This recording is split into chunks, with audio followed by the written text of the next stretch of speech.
Svako domaćinstvo sigurno ima neki stari elektronski uređaj za bacanje, ali sigurno je da ne znamo svi način pravilnog uklanjanja tih uređaja iz našeg životnog okruženja, što je vrlo važno. Od izuzetnog značaja je bitan taj ozbiljen pristup procesu reciklaže i uklanjanja takvih proizvoda. To najbolje znaju Set reciklaži sa višegodišnjim iskustvom na ovom tržištu, pa i van njega, i zato ćemo vas danas samo podsjetiti na značaj reciklaže. Sa nama Aleksandra Nestorević. Dobar dan i dobrodošli. Aleksandra, zašto je bitno da se stari elektronski uređaji recikliraju?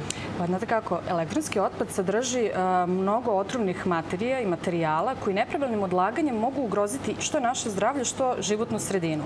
Dakle, vrlo je bitno na pravilan način ovakav otpad reciklirati, da kažemo. Dakle, reciklaža je jedini način za sigurno odvajanje otrovnih materija od sekundarnih sirovina.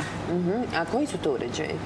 To su uređaji koji se nalaze u našim domaćinstvima poput šporeta, veš mašina, televizora, zamrzivača, kao i malih kućnih aparata, kao što su fenovi, usisivači, pegle. Dakle, to su svi uređaji koji rade na struju ili na baterije. Na koji način, to je vrlo važno i da podsjetimo građani i one koji možda ne znaju, mogu da predaju stare uređaje za reciklažu, kada je reč o Set reciklaži, naravno? Set reciklaža organizuje akciju Cash za trash.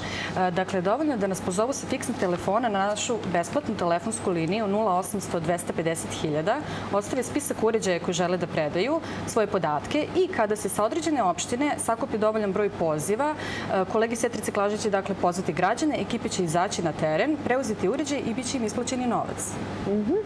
Vrlo jednostavno. 0800 250 000 je broj telefona putem koga ih možete reciklirati, odnosno kontaktirati, a sajt www.setreciklaža.rs. Vama hvala mnogo, Aleksandra, a mi se i za 7 dana u istom terminu podsjećamo zapravo zašto je važna reciklaža, ali i Set reciklaže, Cash za trash, Ekomanija, samo su neke od njihovih akcija kojima nastoje da vas animiraju i uvedu u pravi svet reciklaže.